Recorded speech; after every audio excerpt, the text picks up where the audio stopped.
Building a family can be a complicated, messy, lonely, and sometimes heartbreaking process.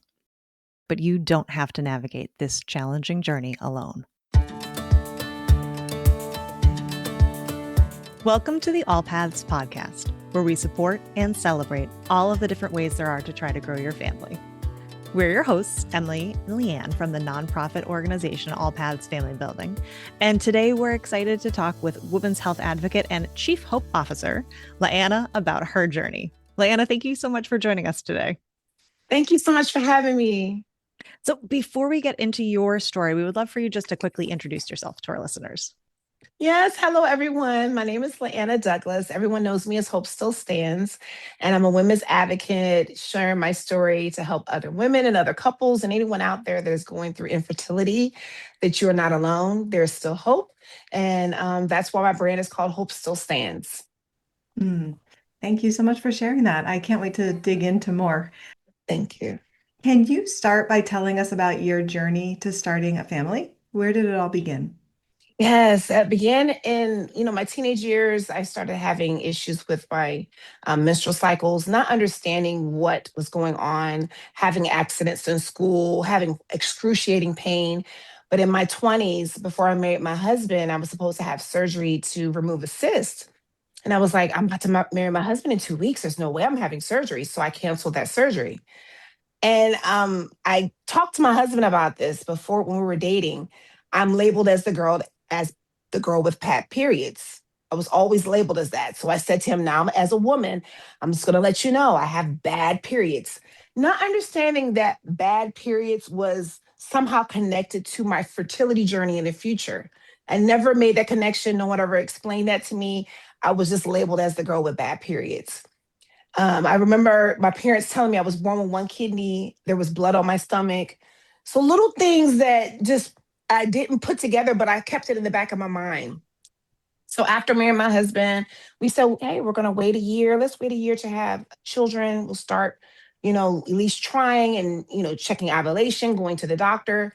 Still in excruciating pain, having, episodes of 3 to 4 days of cramps and then another 3 to 4 days of cramps and still not understanding why am I having these long cycles. I'm looking at other women and other girls. I'm like, they're not going through what I've gone through. Why am I having these horrible pains? I would take ibuprofen and the ibuprofen is doing nothing for me.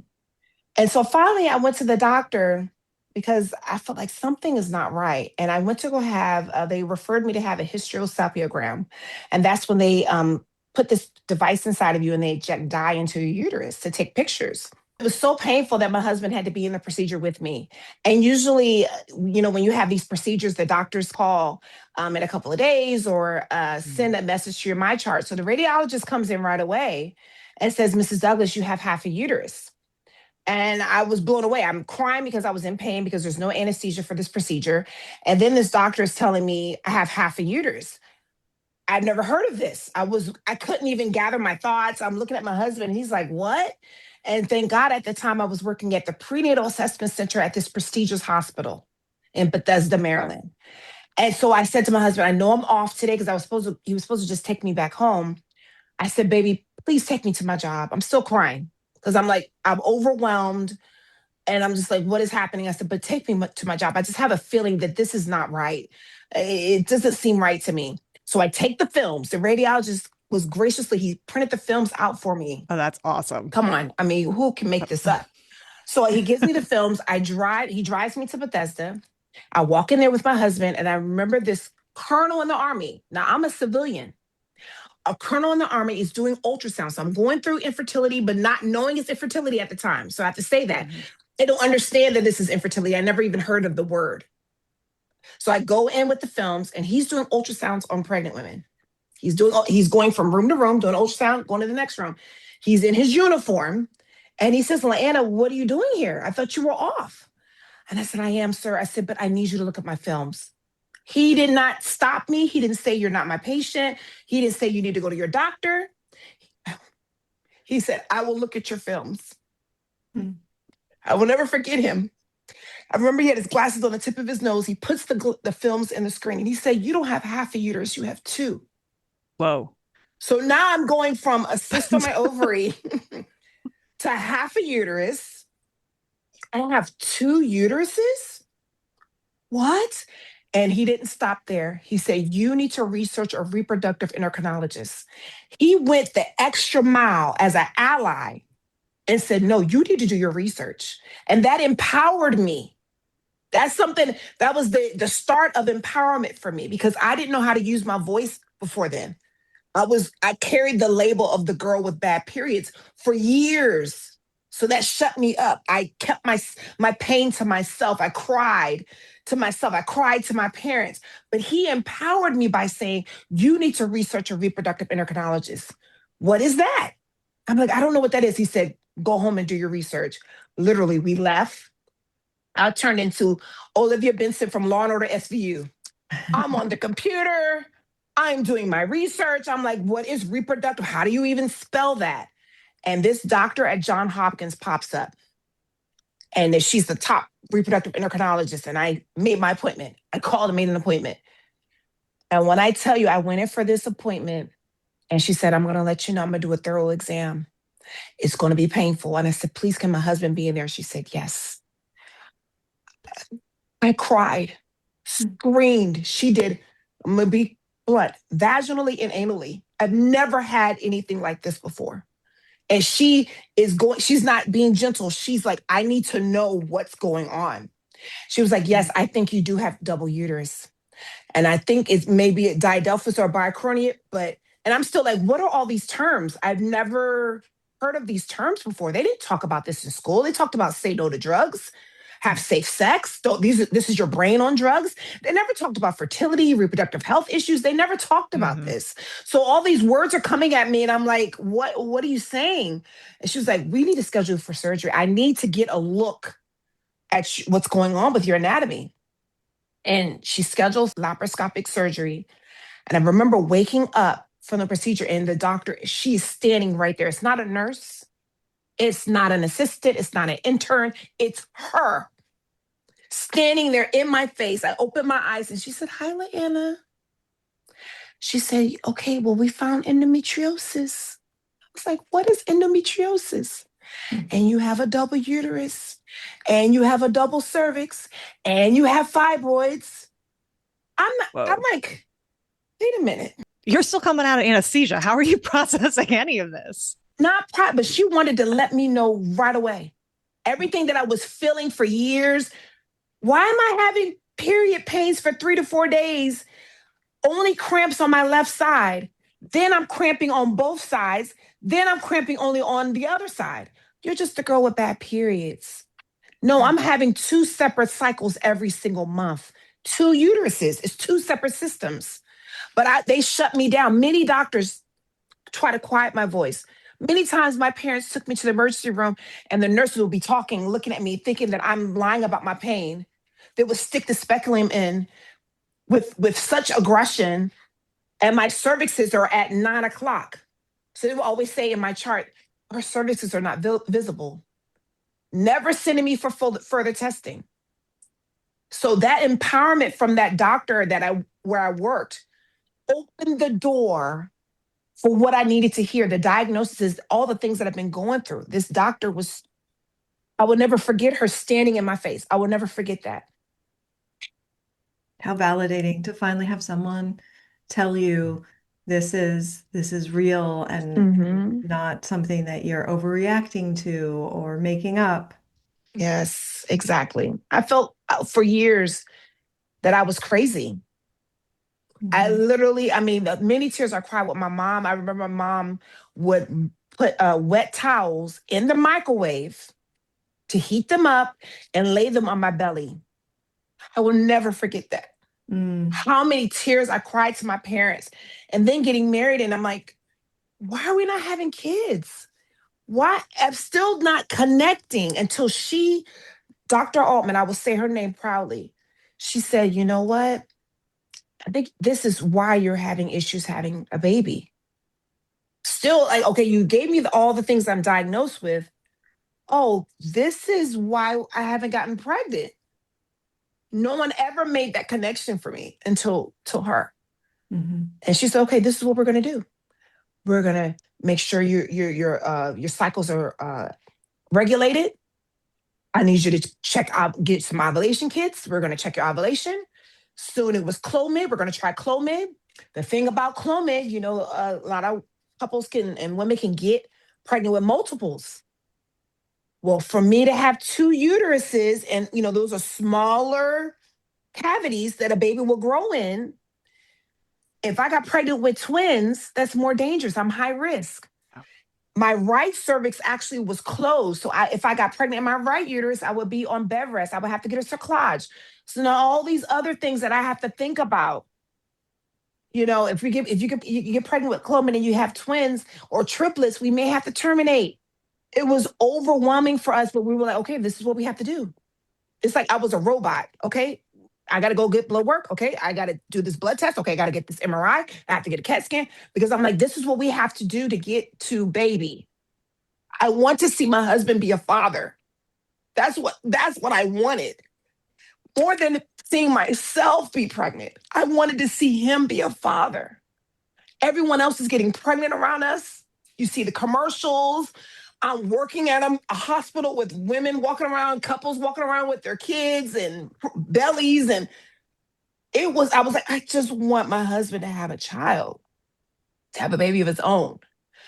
And so as soon we tried Clomid, I tried Clomid for 6 months, still not pregnant.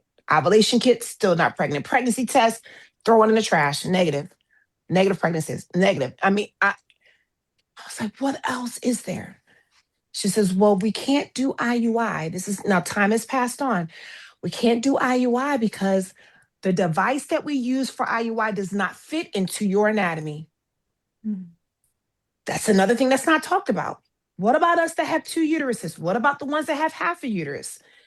The devices that are set up for those that have one uterus does not fit into our uteruses. It does not work. And so when she said that to me, I'm like, I placed that in the back of my mind, not knowing what my future is going to hold. But I knew, I was like, okay, I need to keep that in my mind, that the device does not fit into my anatomy. I got to keep that in my mind. So she said, we're going to have to try IVF. What is IVF? She explained it. This is what IVF is. It's very expensive, but I'm going to have to refer you out because I don't do IVF. Someone else I trust does it. Another hospital that we work with. Okay, let's do IVF. My husband takes money out of his 401k. See, it's another thing we don't talk about. Mm-hmm. Our healthcare system does not help families that are going through infertility. So a lot of the things you have to pay out of pocket. A lot of things you have to take out of your 401k or your retirement or get your family together and do a fish fry or raise money. I didn't know that, we didn't realize the financial, weight that was going to come just to have a baby. Not only is the financial burden placed on the people who are trying, but it's also just looking at your story. No one really asked questions. Nobody really seemed to care about your quality of life. Nobody seemed invested in finding answers until it impacted your fertility. Reproductive healthcare is so much more than, oh, I'm having a hard time having a baby. There's so many gaps financially, clinically. I'm going to stop ranting, but no, you're right. Your story is a perfect illustration of how a lot of times all of these issues only come to the forefront when somebody steps up and says, hey, I'm the bad period girl. That was me too. But until it impacted my ability to have children, no one seemed to take it seriously. And now that all of a sudden people are taking it seriously, the burden of the cost is still on me. That's right. And you don't know that until you're in the situation. You're like, I didn't even think that we had to have money set aside. You first get married or start, dating. You're like, hey, we're going to set aside money for a house, for a car, for a vacation, for our honeymoon. You don't think about setting aside money because all the surgeries you're going to have, all the medications you have to take, all the procedures you're going to have, and then the result of trying to have a baby. You just don't, we really didn't know that. And so when she said IVF, I'm like, okay, what does it take to get to that? So my husband was like, okay, I need to do this. I need to do this. We're going to set this up financially so that we can do IVF. And I remember going for the IVF treatments and the needles and all that. My husband actually did my injections for me because I just couldn't. I was like, I could not see myself. No, all power to all those that could, but I couldn't do it. So my husband did my injections for me. I remember we were at a church conference and I sung in the choir. And I'm like, I looked at him. He was like, okay, we go in the back room, this little closet. He gets the backpack out of the refrigerator. He gives me an injection. I go back to watch the preacher preach. Like that was our life.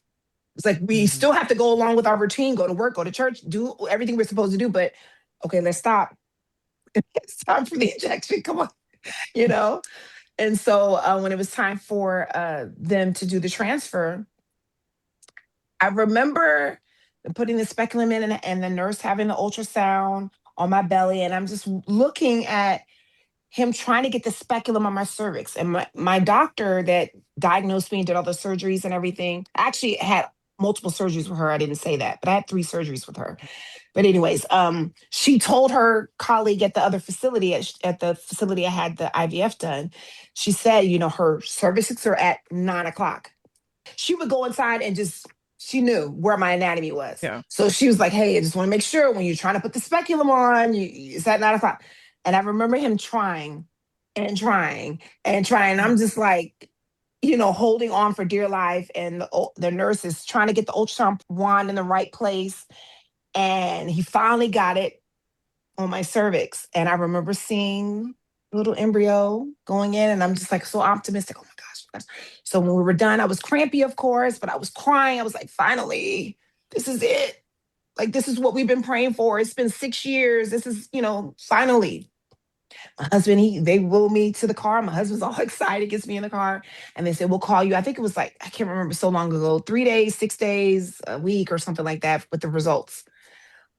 And so we rushed home, 3 p.m. I remember 3 p.m. We rushed home from our jobs, huddled on the couch together, hugging, and they called the phone. She's like, hello, hello, hello. We're on speakerphone. And she says, Mr. and Mrs. Douglas, sorry to tell you this is negative. I said, what? You're not pregnant. The scream, you know how you know yourself. But the scream that came out of me, I never heard that before. That pain, it just can't, because we were like, this is the only way. We've tried everything else, or everything else was against us. It wouldn't work for us. So this is the only way. And you're telling me we're not pregnant? We just spent $12,000, $13,000 for this. What, we had 6 viable embryos. You're telling me this is it? There's no. And my husband had to take the call because I just was crying and screaming, just the wailing cry that came out of me. Because I said, we were just so. And my husband, he's like, I can't. We were in disbelief. And I remember I told my husband, move on, marry somebody else. By now, you would have had 2 or 3 kids. I'm holding you up. I told him. He said, no. Marry somebody. You're wasting. I'm telling him, you're wasting your time with me. You would have been a father by now with somebody else. And he said, I love you with or without children. When I tell you, when he said, it was like a light bulb went off for me. You love me? Regardless if I give birth or not, you're telling me you love me with or without children. I needed to hear him say that because I was carrying the weight, the depression, the cloud was over me, but I'm smiling like, okay, I got to go to ultrasound. I got to go down to get an MRI. I was on robot mode because I'm like, I got to give my husband a baby. I needed to hear him say, I love you regardless. He said, let's just love on each other. Let's just celebrate. Let's just go on date. When I tell you we did just that, it was like I was free. That's it. We just loved on each other. I remember my mother loved was having a ball in California. That's where my husband is from. We flew to California. We went to this ball and everyone was like, oh my gosh, look at y'all. We were just dancing. I will never forget the freedom of just being us. No doctor's appointments, no shots, no surgeries. It was just us loving on each other and just dancing. I was dressed, me and my husband were dressed to the nines. You know what I mean? Hair was in place and we just loved it. And just people took pictures of us. And I was like, wow, you don't notice what's going on around you when you're in tunnel mode, when you're in, I got to get a baby. I have to have a baby. Mm-hmm. And it's like, just to see everyone happy. It was just like a breakthrough for us. 6 months later, this is at the 8-year mark. I wake up out of the bed. It was July 6th, 2012. I wake up. I said, I have to pee so bad. Why do I have to go to the bathroom so bad? And so I look to the left. That's when my husband sleeps on the left. And he's not there. So I'm like, oh, baby, I scream downstairs. I see the light on downstairs. I said, baby, where are you? I'm just downstairs. I'm okay.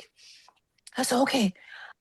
And I'm saying to myself, I'll take a pregnancy test. I'm not going to tell him if I'm like, it's not positive. I'm having a conversation with myself. I'm not going to tell him if it's positive, isn't it? I said, I'm just going to take it, but I'm not going to tell him. Okay, I'm going to just take it. I'm like, what? What is wrong? Like, I felt like candid camera, like somebody's recording me, like I'm in on a joke or something. Because I'm like, why am I talking? I'm like having a whole conversation.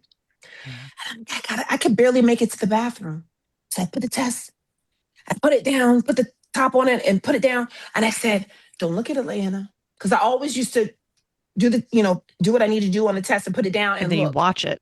Mm-hmm. And you watch it like the entire time. You're like, right. Yep. And I'm like, don't look, Leanna, don't look. And I still looked. And I saw 2 lines. What does 2 lines mean? I've only seen not pregnant, a hole or a 0, or something, or 1 line. So I start screaming. I'm screaming. My husband runs, what's wrong? He runs upstairs. I'm like, baby, I took a pregnancy test. He was like, you did? Like, because we were, just enjoying us. And I was like, there's 2 lines. He was like, okay, let me see. He looks at the test. He looks at the box. Because even he's like, I've never seen 2 lines. And he's looking. He was like, baby, you're pregnant. I said, you're lying. He was like, no, I'm not lying. He was like, I said, no, you're lying. I'm not pregnant. He was like, baby, you're pregnant. So I called my mommy. My mom's an OB nurse and she's my mother. So I called my mommy. Perfect. Perfect. I'm like, mommy, I just took a pregnancy test and there's 2 lines. She was like, you're pregnant. I was like, no, mommy, there's no way. She said, I'm getting dressed. So we got dressed. We fly to Johns Hopkins. Like when I say we fly, thank God there was no cops. We fly to Johns Hopkins. My husband's driving. We go into the clinic and I said, I'm high risk. I need a confirmation right now. If I'm pregnant, I took a pregnancy test. We don't have any, Mrs. Douglas, calm down. We don't have any appointments. Come back tomorrow. And I'm like, no. Come back the next day. Get an ultrasound vaginally. And there's a heartbeat. I was 5 weeks pregnant after 8 years of trying. I will never forget to see this little flicker. But I have to say this, what my husband was doing, he was praying to the Lord and reading 1 Samuel about Hannah petitioning the Lord for a baby. That's what he was doing when I was taking a pregnancy test. I will never forget that. That's amazing. Never forget that. And so, yes, 2013, I gave birth to our first miracle after 8 years.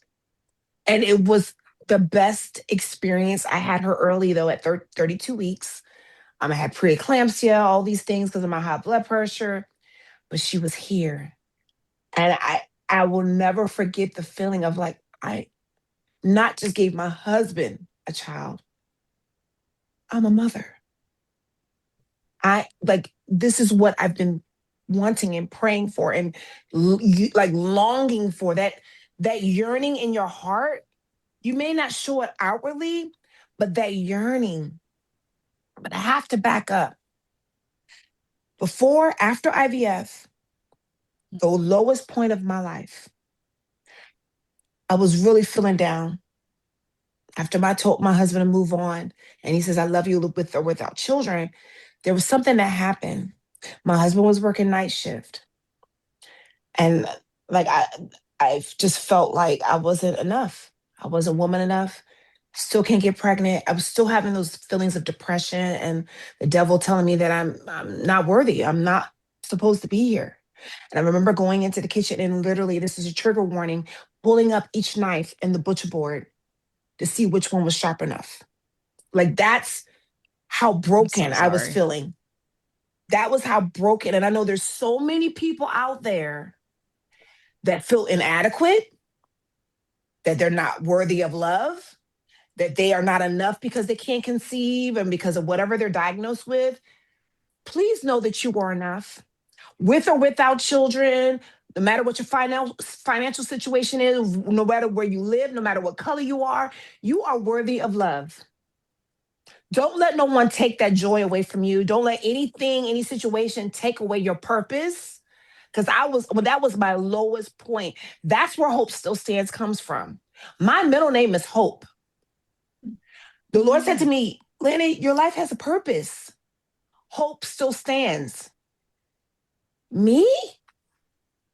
I have a purpose. I thought my purpose and my worth was in conceiving, being fruitful and multiplying. That's what I thought the worth was in. If I have children, no, the worth was already in me when I was born. Regardless of what I was diagnosed with, the pain I experienced, regardless of being abnormal with 2 uteruses, I'm still worthy of love. I'm still standing. No matter what you face, you're still standing. And that was like a light bulb for me. That's where the Hope Still Stands comes from. No matter what the pain, no matter what the depression diagnosis, you will be still standing.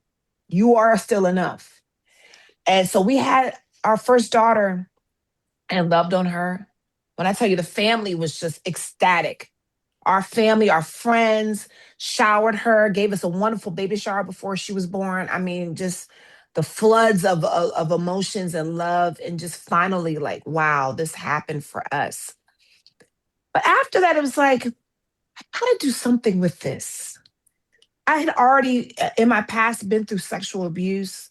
I was bullied because of the color of my skin, and then having horrible periods, and then going through infertility. All this pain I experienced through childhood and teenage years into womanhood. I gotta do something with this. Yes, I'm a mom now, but what am I gonna do to impact somebody's life? I was told that I would never amount to anything. But look what God has done. Look where I am now. So what am I going to do with this testimony? And that's when I started Hope Still Stands. And I just started talking about what I've been through. And the many people, the women coming up to me or sending me messages or DMs, oh my gosh, I'm going through it right now. Oh my gosh, you went through 8 years of infertility. Oh my gosh. And I didn't realize the gravity of my journey, how it was impacting other people that heard about my story. So I started being an advocate, started sharing my story, and it opened the door. I started sharing my story, with different platforms and in the UK and Nigeria and going to women's conferences. But then my daughter is getting older. She sees her cousins with siblings, her friends at school with siblings. So we didn't think about that part. We're like, okay, we have our baby. That's it. We're good. We're fine. But she's growing up and thinking, she's starting to realize, and we told her, hey, baby, it took a lot to have you. We're so happy. We love you so much. You're our miracle. You're our hope. But she's like, I want a sibling. And I'm like, huh? I want a brother. If I have a brother, he can sit in the car beside me. A sister, we can go outside together. I'm like, me and my husband were like, wait a minute. Oh, wait, we didn't think about that. What if they want a sibling? What if when you have your first baby, what if you can't get pregnant again? We didn't think about that. Years are passing. We thought for sure after having her, we would get pregnant again. That didn't happen. So when she started questioning, I want a baby brother. Whew, that pain. Infertility is one thing, but when you have your child and you can't have another and they want a sibling, That hurts. What's another person you feel like you're letting down? Yes. She's 13 now. That thing still gets me. It's still being 5 years old. Mommy, I want my brother. I'm like, oh, well, we'll get your cousins to come over to the house. Okay, she'll play with them. They'll be over here. We'll have pizza and movies. Then they go home. That's a different pain. It's different. And I remember my husband, she was probably like 10 at the time. She was adamant. When are you having another baby? It wasn't like, oh, as a child. No, she's saying it this is from her heart. When do you have another baby? And I start crying. My husband says, Olivia, mommy went through a lot to have you. I don't think we're going to have another baby. Okay, well, we may not have another baby. She never asked again. After that point, she never asked because I think she got it. Well, during the pandemic, I started having pain on my left side. I never have problems with my left uterus after the diagnosis and everything. It's always my right. When I would still have my periods, it would get stuck. I would have to go to see that same doctor. She would do a bee sting type of injection in my cervix to open it back up. I had to do that every 6 weeks for about a year or two. Wow. I would still have to go in there and get injections to keep my cervix open. So my left uterus, I was like, what is this pain? So now I'm older. I'm 39. So now I'm like, I'm not in my 20s. So now I'm like, oh, I'm going to the doctor. I'm not like, oh, I'll just take some ibuprofen. Oh, no. So I went to my primary care. My primary care said, are you sure you're having pain? I said, I know my body. Oh, I know I'm having pain. She lays me back and she presses and I jump. She said, oh, you're right. I am right. So she refers me for ultrasound. I get ultrasound. She was like, I see these cysts on your ovaries. I'm like, same thing. I said, nope, I need a second opinion. You got to refer me to someone else that does an more in-depth procedure. Yeah. I need, because I know I've been down this road. And I have confidence now, and I'm not going to go with this. It's not cysts. Something is going on. And they have me go to this specialist, and it's a balloon procedure. I don't know what it's called when they put balloons into your uterus. And so they did balloons on both uteruses. And they're taking pictures, again, no anesthesia. And she says, you have a lot of polyps. It's two doctors in there. You have a lot of polyps. Hey, do you remember you had fibroids? I said, I forgot I had fibroids. They told me not to worry about them. She was like, yeah, they're pretty big. You have fibroids still. I was like, I totally forgot. I have fibroids. She was like, that's what the pain is. And it's blocking, it's sitting in between both of your uteruses. I was like, oh. She was like, I'm going to refer you to a doctor. So she referred me to this doctor. And I'm like, okay, well, it's been years now. I haven't gotten pregnant. Let's just do a hysterectomy. I've been going through pain, procedures, surgeries for 30 years. Ibuprofen, 30 years. I want a hysterectomy. Clearly, I'm not going to have another baby. So we're good. We have our miracle. We are happy. She's content, now with being an only child. Let's move on. The doctor says to me, Dr. Simpson, she says, yeah, we can do a hysterectomy. But have you heard of this procedure called a robotic laparoscopic myomectomy? I was like, no, I haven't heard of it. Because when I tell you I'm done, I'm ready to have a hysterectomy. She was like, yeah, we have this robotic laparoscopic myomectomy, and we can do this procedure. We can remove your fibroids, and you possibly can get pregnant. I'm just like, okay, because it's been years. I'm telling you, like, I'm being really, I have to see I was being a little bit of a brat. I'm be honest. Because I was done. I've been having my period since the age of 10. 10 years old. Having accidents at school, being embarrassed, having accidents on my khakis at work. I mean, so I was done. She's like, go home and talk to your husband. This is how she's talking to me. And I'm like, did you hear what I said? I want a hysterectomy. Go home. Talk to him first, and then, we can follow up. So I go home to my husband. I tell him, she said, I can have a hysterectomy, but there's a robotic laparoscopic myomectomy option. And he was like, baby, I really think you should try the robotic laparoscopic myomectomy. I'm like, no, but I'm going to have surgery and then I may have to have a C-section if I do get pregnant and because of scar tissue. And he was like, baby, I think you should try the second option. I called my mother again. She said, Leanna, I think you should. I'm like, why are y'all not listening to me? Why are you not on my side? Sure enough, I turned 40 years old. I had the robotic laparoscopic myomectomy in February of 2021. I turned 40 in August of that year. In September, I was pregnant. Wow. After another 8 years of secondary infertility. Another 8 years. She's literally in the other room with my mother-in-law. If I would have had that hysterectomy, she wouldn't be here. But when I tell you, when I took the pregnancy test, I'm like, I'm 40. What? Is this a joke? I'm pregnant? That's why I tell people all the time, do not lose hope. Don't put a timetable on what God has for you. Don't put a timetable on your life.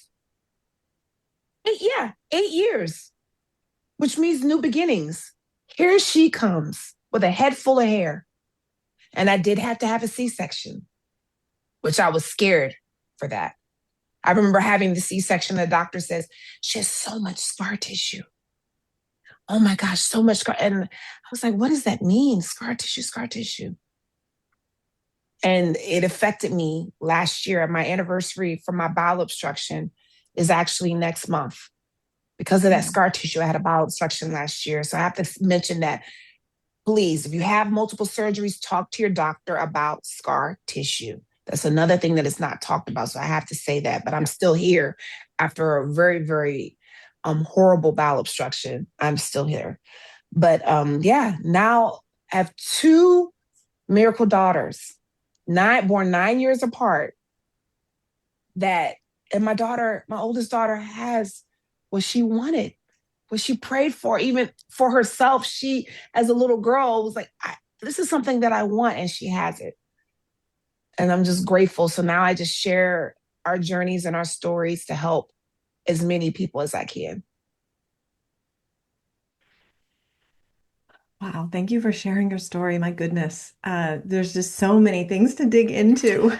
I think something that you said that really touched, well, there's so many things that you said that touched me, but one of them was, you said a few times, like, I know my body. When you were going back with that pain on your right side, I think you said, and the doctors sort of started to dismiss you, you were like, no, this is not, I know my body. I think that's a really important message for people to hear, because I do think we are often trained to play the role of listening to the expert, not advocating. Can you speak a little bit more about how you sort of found your voice? Yes. The advocacy and the strength came after having my first daughter. Like I said, I just was very afraid to use my voice. I always felt like I should silence. I need to suffer in silence. That term, suffering in silence, I didn't learn it until later on, but I was literally doing that for years, suffering in silence. How you doing, Lana? I'm fine. And then go home and cry. Yeah. I was doing that crying on my husband's shoulder, crying with my mom, my sister. I remember my sister made a shadow box for us when we were first going through infertility the first time around. And it said, Leanna still hopes.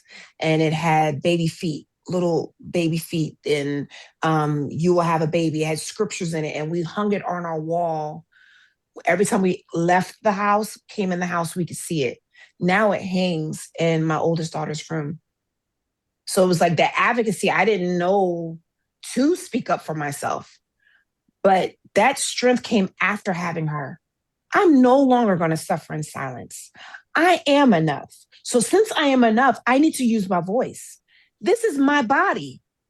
I have to speak up for myself, because now that I have a daughter that may go through the same thing I went through, I'm going to speak up for her. Why wouldn't I speak up for me? So it was like, I'm like getting this strength, especially as I'm sharing my story and people are responding. That's giving me strength also. Like, wow, I am enough. Since I am enough, the doctor tells me, I remember one time I went for a follow-up appointment with one particular doctor. It was a male doctor, to be honest. And he said, have you tried IVF? And I'm like, did you look at my record? You didn't so even, I'm coming to you for an appointment for follow-up because of my pain. And you didn't even look that I already did IVF. So it's just, you have to speak up for yourself. You have to learn the terms too, so that people are not looking at you like she doesn't know what she's talking about. Yes, I do. I had a robotic laparoscopic myomectomy. I have a didelphys uterus. I have endometriosis. I know what I'm talking about. This is my lived experience. You may be a medical professional, but I live this.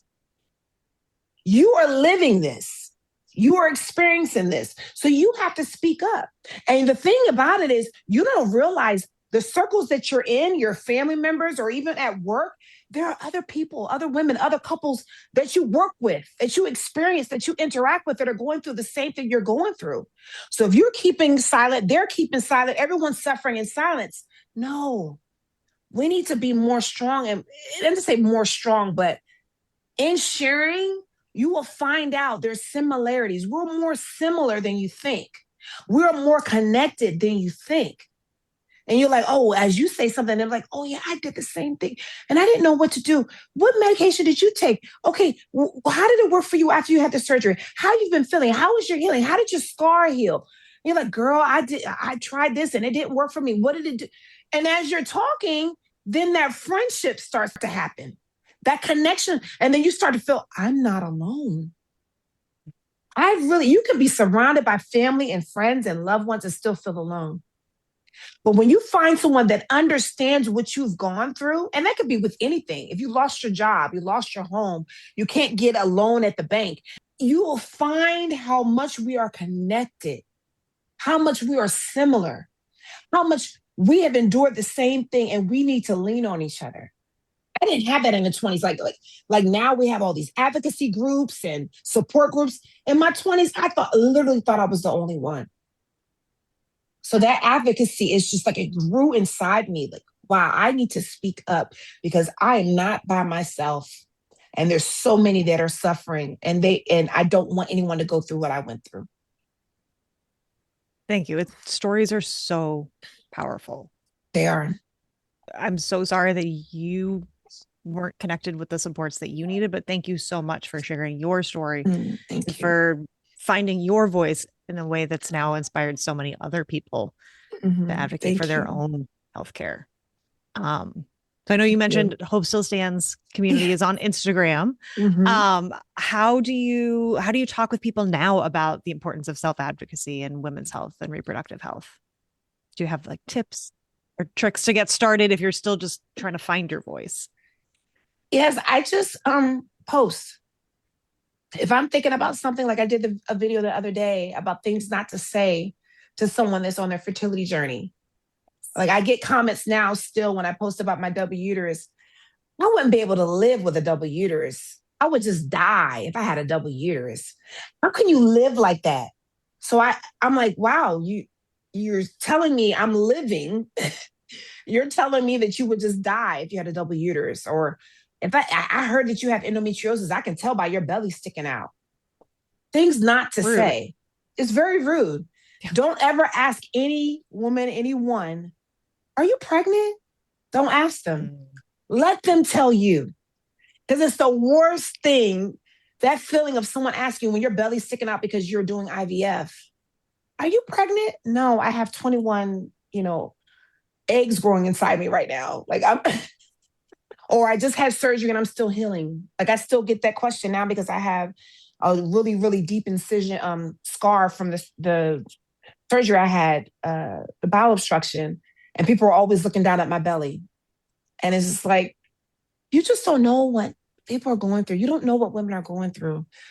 Don't ask those questions. But anyways, when it comes to advocacy, just post something. Write down what you want to say and do a video. Like, I'm sorry to rant, but I just need to tell you what it feels like to be in a waiting room, which has happened to me in the past, and someone says my name, Mrs. Douglas, and I would raise my hand and they say, it's negative. I remember that happened to me. Wait, what? Yes, ma'am. In a waiting room. In the waiting room. Holy. I'm in the waiting room with other men, women, everybody's in there.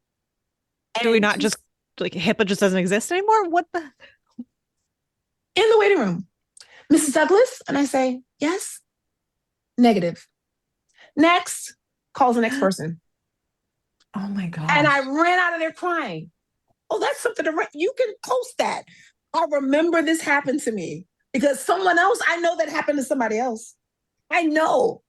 Start off there.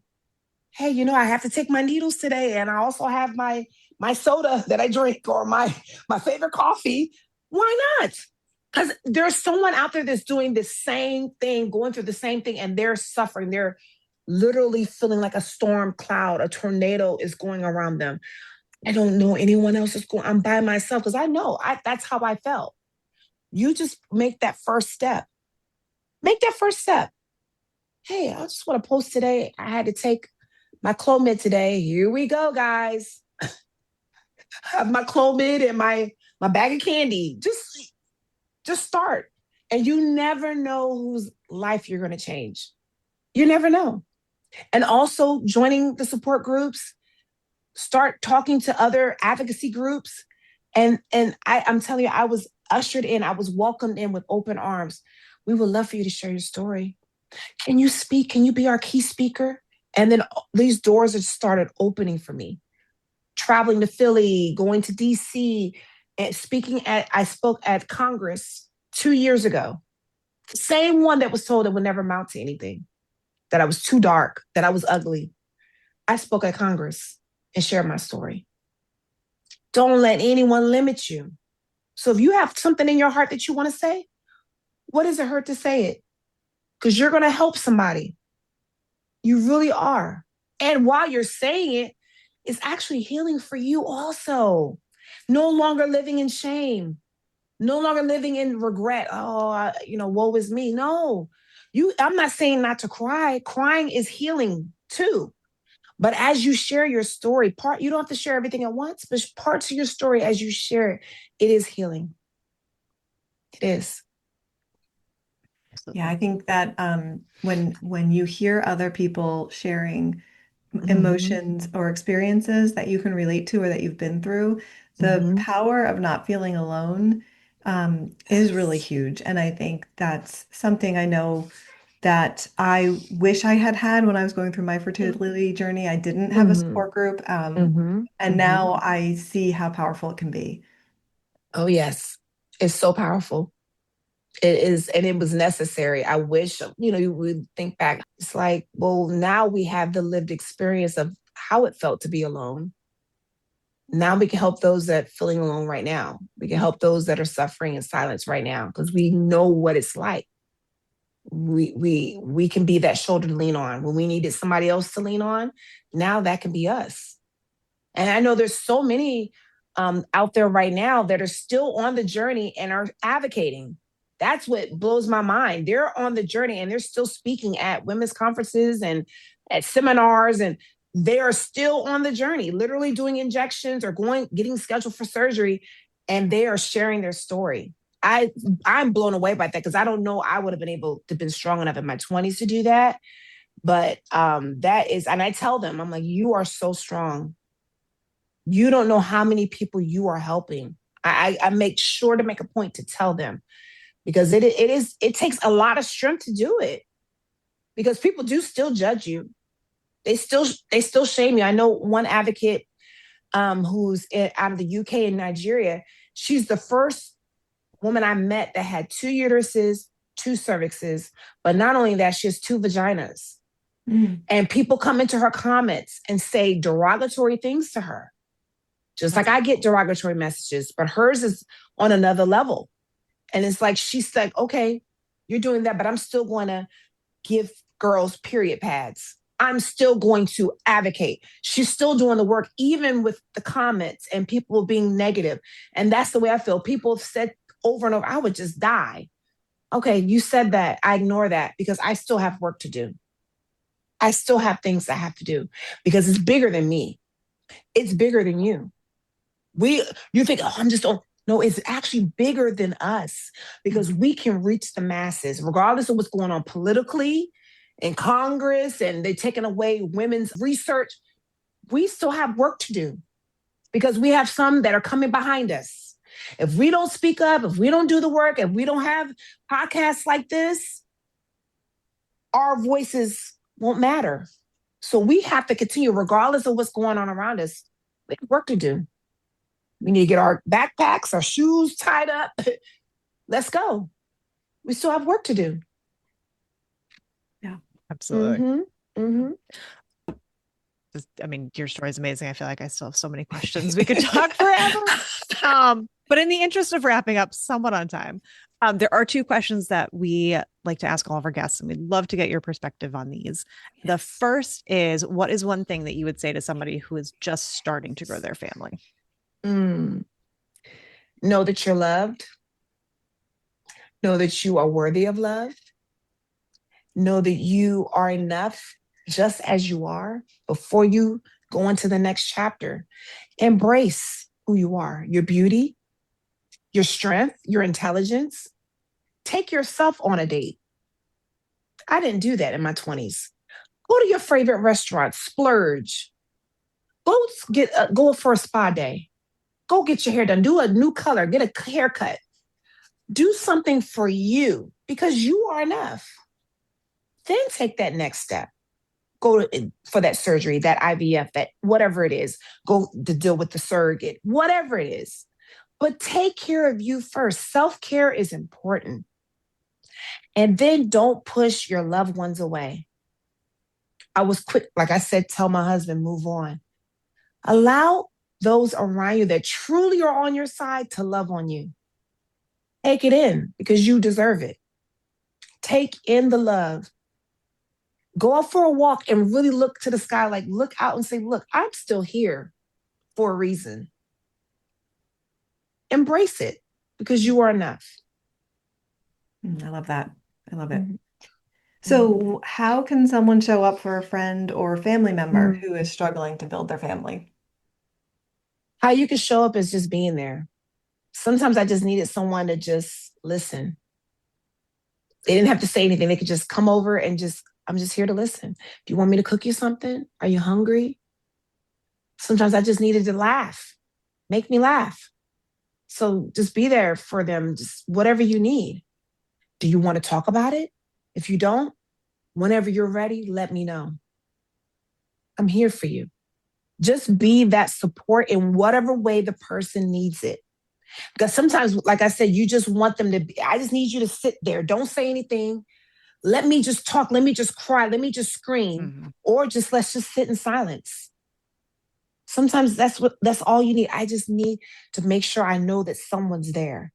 There were some doctor's appointments that my husband or my mom couldn't go into, but the fact that I knew they were in the waiting room, that was comfort for me. You know? So just be that support in whatever way they need, and just let people know that you're there. Bring a care package. Bring dinner over. Bring their favorite treats. If you know they like candy or a coffee or whatever the case may be, whatever they like, just be there. Bring some ice cream and let's just eat ice cream. We don't have to even talk about any fertility. Let's just eat ice cream and watch a movie or a show. Just be that support for them. Yeah. I mean, I love everything that you said. So yeah. It shouldn't be a surprise, but I love the answer to the questions. Thank you. Is there anything that you wanted to share that we haven't asked about? I think I shared everything. I just want people to know that there's, so much in store for them as long as they keep holding on, to never give up. I know it's hard. I know it's easy. It's easier to give up than to keep going. I know. But don't give up. Don't give up on yourself. Don't give up on your your spouse, whoever's in your relationship that you're in a relationship with. Don't give up on your family, and don't give up on your dream of growing your family. Don't give up. Hope still stands no matter what. I love that. Thank you. Thank you. This whole conversation has been wonderful. Yeah, Thank you so much, Leanna, for coming on our Thank you. show. I cannot wait for everybody to hear this episode. I think there's so much yeah. wisdom and heart, and you're going to inspire so many people to Thank you share so their much. own stories. So Thank you. I could listen to you talk all day. That's so sweet. Thank you so much. Thank you for listening. We'll see you next week with more family building stories and resources. Be sure to subscribe wherever you listen to podcasts so that you never miss an episode. And follow us on social media at allpathsfb, or visit our website, allpathsfb.org, to learn more about our work. And please help spread the word so that anyone who is struggling to grow their family can join the conversation. All Paths Family Building is so grateful to the members of our circle of support. And today we want to recognize and thank our platinum sponsor, EMD Serono. Your partnership is vital to our ability to provide emotional support, education, and advocacy that is open to anyone who is struggling to grow their family. And to the entire All Paths community, thank you for being here. It's an honor to walk with you on your journey.